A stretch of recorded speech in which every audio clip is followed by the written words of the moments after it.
Good one, good one. All right, actually, I think your name is Thomas, yes? Yes, it is. Yes. I almost forgot. Yes, it's good to know. Okay, so who are we? I'm Naomi Black. I work for Google. I'm a tech manager on the Angular team. My name is Thomas Burleson. I'm the team lead for Angular Material, and we are really excited to be here today. We are so excited to be here. So last year at Into Europe, we announced Angular Material. We showed you guys some components. We pointed you to our website, material.angularjs.org, where you can find demos and online docs. But we've done that. What shall we do now? Today we're going to do something different.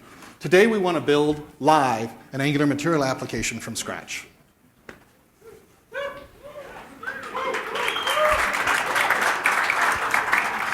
So what should we build?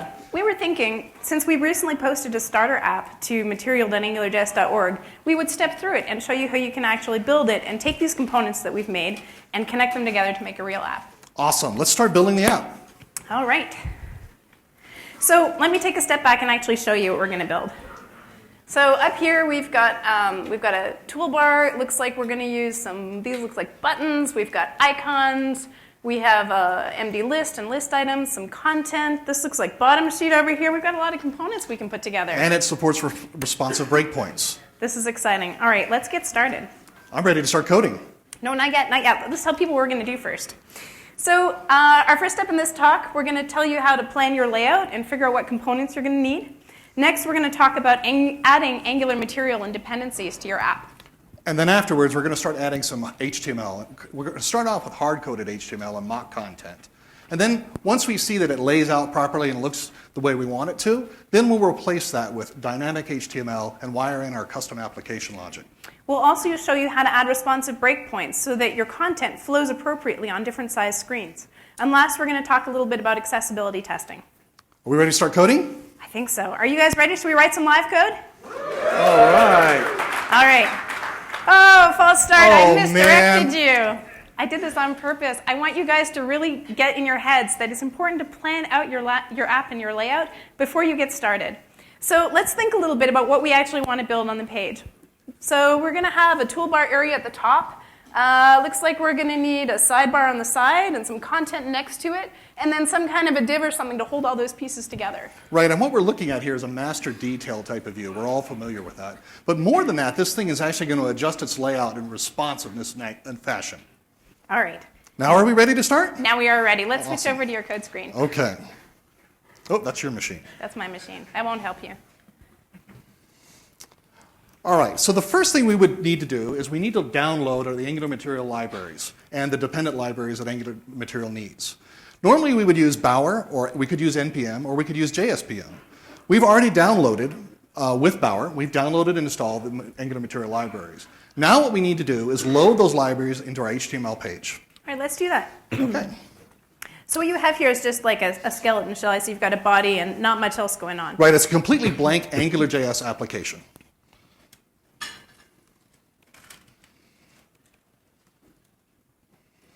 There we go. So now we've given the script tags to load the Angular Material libraries. So here's the Angular Material library. Oops. Let me try to reduce the size here a little bit. I see you're loading those from the Bower Components directory and not pulling them from raw yet like I did earlier on the Angular I/O site. This would be a good time to mention that although it's really useful to use something like raw-git for prototyping and testing, before you go to a live production site with lots of people looking at it, it's good to point to a CDN. Now that we've loaded the libraries into the page, next thing we need to do is adjust our starter application to have a dependency upon Angular Material. So we're just going to come down here, and we're going to add a dependency. And then last but not least, we have to remember to load the style sheets for Angular Material. So we'll go up to the top, and we'll add the style sheet. So there's three main things that you need to do for Angular Material. One, you need to actually add angularmaterial.js, plus our other JavaScript dependencies on Aria and Animate. You need to add our CSS, and you may need to make sure that you're adding us into your module down here. Now, next thing we need to do is start adding some HTML content, and we'll use some mock content. All right, so let's see if I can remember. We had the toolbar at the top. Let's see if I can keep up with this. So we have And a then toolbar. under the toolbar, some kind of a div to hold all the content together. Got it. Specify how that lays out. And then we have the sidebar. Got it? And then next to that side nav, we're going to have some kind of content, right? Got that. There we go. Okay. Let's drop some content in. Maybe you can throw some buttons and some icons into there so we can see what this looks like on the page. Excellent. Let's use an MD list component, and we'll add it to the side nav where we're going to display our list of users. There we go. So now we have the Angular material list component, and we have two list items. We have two buttons, or a button in each item, and we have an icon and then a label for the user's name. That's in the users list. Now we have the detail view. Let's add some mock content to that. There we go. I think it's looking good. Let's go look at the web page, shall we? Let's see how this looks. Let's close out of this. So that's looking pretty good. That's looking pretty sharp, but didn't we have a side nav? We do. Let's take a look at the elements and see what's going on there. There's our toolbar. And so the side nav, when you initially create it, it's rendered in a closed mode off screen to the left. So if you want it to be visible, you need to make sure that it's in a locked open mode. Oh, let's go look up the API docs. I can't remember what the syntax is for that. Right, so our documentation has a full suite of information. And let's close the services section and scroll down to the component for the side nav, shall we? Here in the side nav, if I look down, I can see that there's an attribute, MD is locked open, that we can use to make sure that the side nav is locked open. That looks like exactly what we need. Why don't we take that and put it in our app? Let's add that in. I'm going to scroll back up here. Excuse me.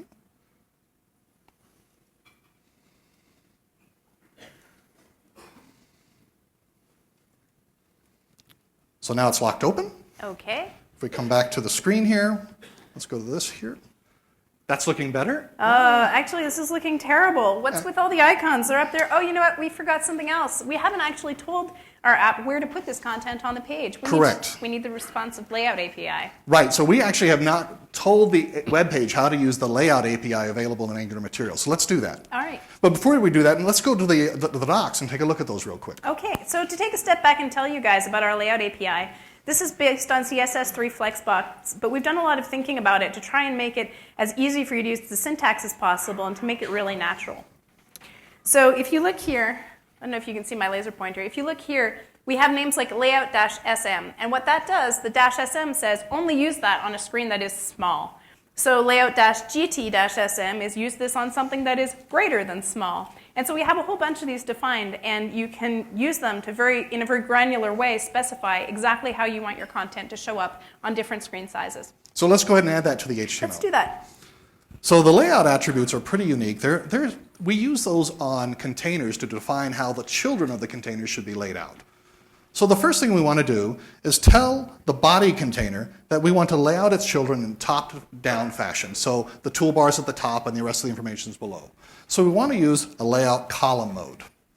The next thing we want to do is tell the div area that its children, the side nav and the content, need to be laid out left to right, side by side. So that would be layout row mode.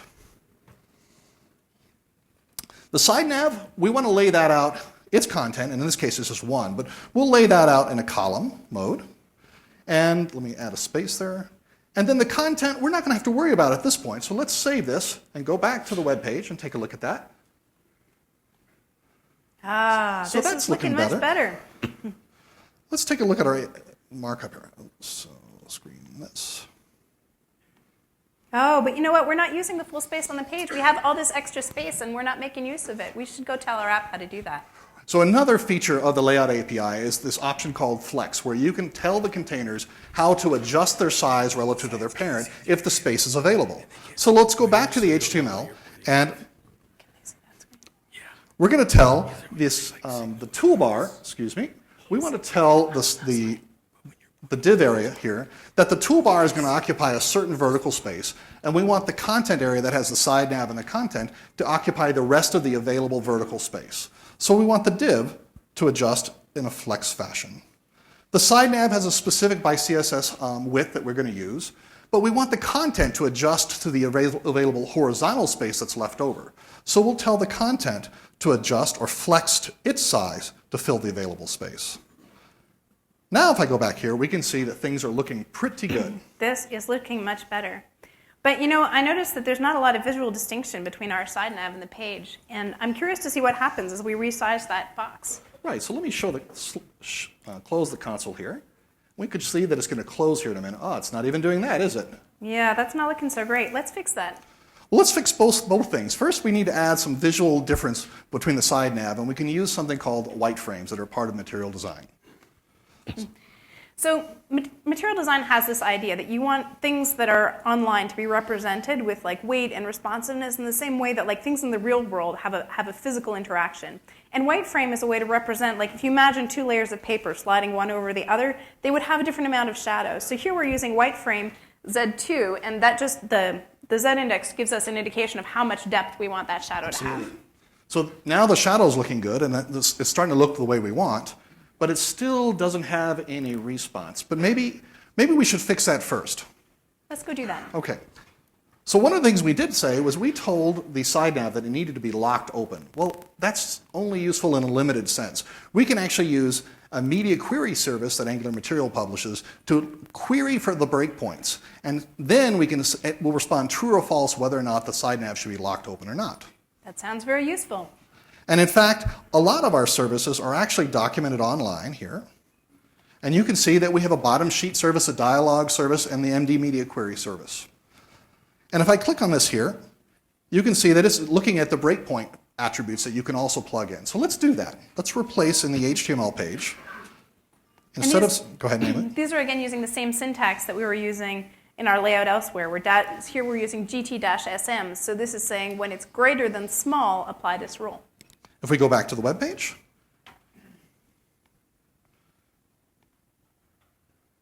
oh, that's looking much better. But you know what? On a small screen, like if I open this on my phone, how would I be able to open the side nav? We should really add a button, and this isn't actually doing very much. it isn't yet. We'll add some buttons, but the great thing that we can already see coming out of Angular Material, out of the box, are even transitions. You'll get transitions and ink effects and ripple effects all built in as part of Angular Material.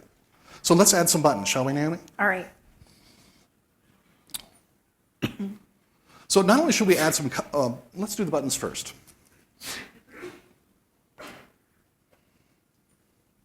There's a button for the menu. And we'll come down here to the content here. And we also should probably at this point, Naomi, actually modify our mock content to use some of the dynamic content. Yes, let's turn this into a real Angular app. So the first thing we want to do before we even try to start doing mock content is let's hook in our application logic. We're going to load that, then we'll replace our mock content with dynamic, and then we can come back to the buttons. How about that? Let's do that. Okay. So I want to come back down to the script section here.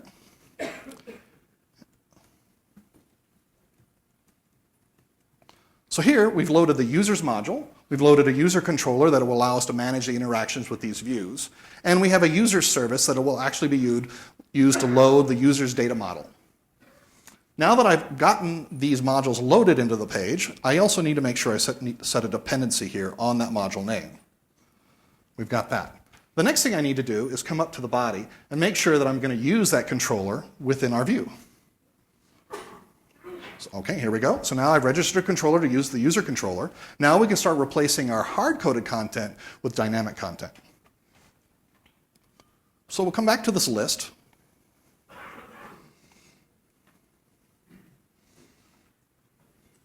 So here we've replaced the hard-coded version with the dynamic, and we're using ng-repeat, and we're iterating over all available users that have been loaded. Let's go down to the detail view and replace that with some more dynamic content. Here again, we're using a selected user, and we're updating the content based on the current selected user. And if I go back to the page now, we can see that it should be laying out, it's laying out pretty good. Yeah, that's looking pretty good, but what happened to the layout in your title bar? And we're also missing some icons. What's with the icons? Well, Naomi, I thought it would be cool, and instead of using individual URLs for our SVGs, I wanted to gather the SVGs up into an icon set and use that. Oh, I see. You're using our talk as an excuse to show some new features in MD Icon. We are. In fact, we try to plan for a lot of enterprise features within Angular Material. So we actually have an MD Icon service where you can register icon sets and all sorts of icons. So why don't we do that? Why don't we register the icon set here for our avatars? That sounds great. Let's do it. So down here where I've actually created our starter app module and our application, I'm going to create a config section where I've injected a new provider for the MD Icon service. And with that provider, I'm going to actually register a default icon set. Let me scroll this over here. Where I'm actually registering the avatar's icon set with the MD icon provider, and you can't quite see it here. We'll go Scroll a little further, brother. There we go. And I've also said that every single avatar within that set is 128 by 128 pixels. If I come back to our page here, things are looking pretty good. They're looking pretty good. I think we probably have a typo with that button because that title's not looking right. I think you're right. Let's go back real quick.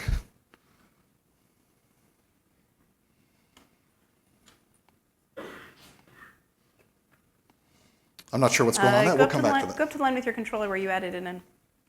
Let's get rid of this button just for a moment. Let's make sure it lays out correctly. OK. And now if I come in here. We forgot. So this is a good point. What did we forget here? We forgot to say that it is going to lay out things in a horizontal fashion. It's content. More layout. Right? So often when it's not laying out the way you want, start looking at the layout API. We want to look at and layout in row. Now it's starting to look pretty nice. Much better. I'm having a good feeling about this. All right, so we have buttons. We can click them. They have ripples. Can you resize the screen so I can see how pretty this is? Yes, I can. Here we go. All right, and can we click on that button and have our bottom sheet pop up? Yes. No, we can't because we haven't hooked up our buttons to our event handlers within our controller. Oh, we have to add them into the data model. All right, let's go do that. Let's do that next. So if I come back down here to our share button, right here, now we're telling it to use the share event handler feature within our controller. And let's go up here to our menu button. We've also told it to programmatically toggle the side nav open and closed. If I come back to our web page, there we go. There's our bottom sheet. That's looking pretty nice. And but that's not working. And the reason that's not working is that the side nav is currently open, and really what we shouldn't be doing is showing this open and close button if the side nav is open. We really only want to see that when it's been responsively hidden. All right, let's add that. Okay. So if I come back up to here, to the button, what I really want to say is I want to use another feature of our layout API to say that this button should be hidden when it's greater than 600 pixels, so when it's greater than small. If I come back here, we can see that it's hidden. That's looking much better. It's visible. And if I click on this here, now things are looking pretty nice. Witness the power of our fully functional Angular application. Woohoo! But wait! There's something I've forgotten. My friend Lucy is blind, and if she can't use this app on her phone, she's going to kill me. That's Have true. we made this accessible? It should be accessible. It should be, right? Because Angular Material has accessibility built in. But we actually need you, the application developer, to help us with this. We've done a lot to using ng-aria to infer the correct accessibility rules that we should add to things, but we don't know how you're going to put them together in an app. So when we don't have enough information, we actually post a warning. So let's go look in the console window quickly. Certainly. We do see 2 warnings from the buttons. So this reminds us that our buttons are images, and we need to add some text. Right, so if you don't have labels on your buttons, our Angular material uses ng-aria and actually determines that there's some information missing and will give you a warning. So let's fix that. Actually, we're running a little short on time, so I'm going to ask you all to trust us that we've added our aria label correctly Certainly. to these buttons. Okay. Let's go back to the slides. All right.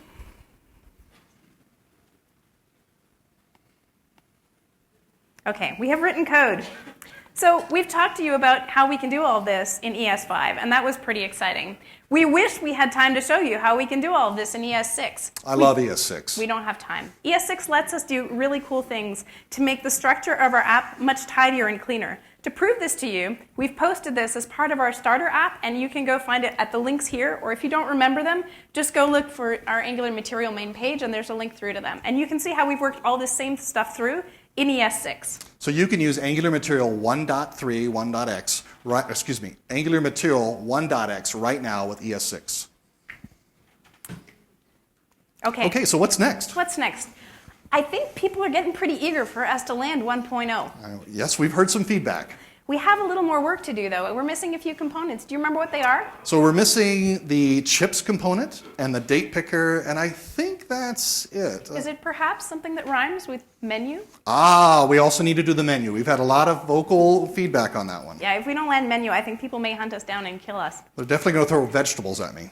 All right, so we're going to land 3 more components before we declare 1.0. We're also going to spend some time making sure that everything is really performant and fast. We're going to look at polish on multiple devices and get everything nailed down really solidly. We're also not going to take too long. We're going to have all of this ready for you by this summer, maybe sooner. I hope so, with a little work. We're going to try really hard. I guess. Right. So thank you. This is our last slide, I and guess we're it out is. of time. So thank you so much for listening to us. Oh, I forgot one more thing. Thank you. I forgot. What'd you forget? All right, Frosty's going to kill me, but I'm going to steal 2 more seconds to tell you guys that you are surely wondering about Angular 2. And we are working on a full version of Angular material in Angular 2. It's very rough now. We have nothing to show you. But later this year, you should be able to see the first sets of components. And we will be continuing to develop Angular material on the 1.0 branch with additional components like data table and other things that are coming out of the material design spec. Really exciting times. We are super excited. Okay, we got to get off the stage. Thank you so much. Thank you, everybody.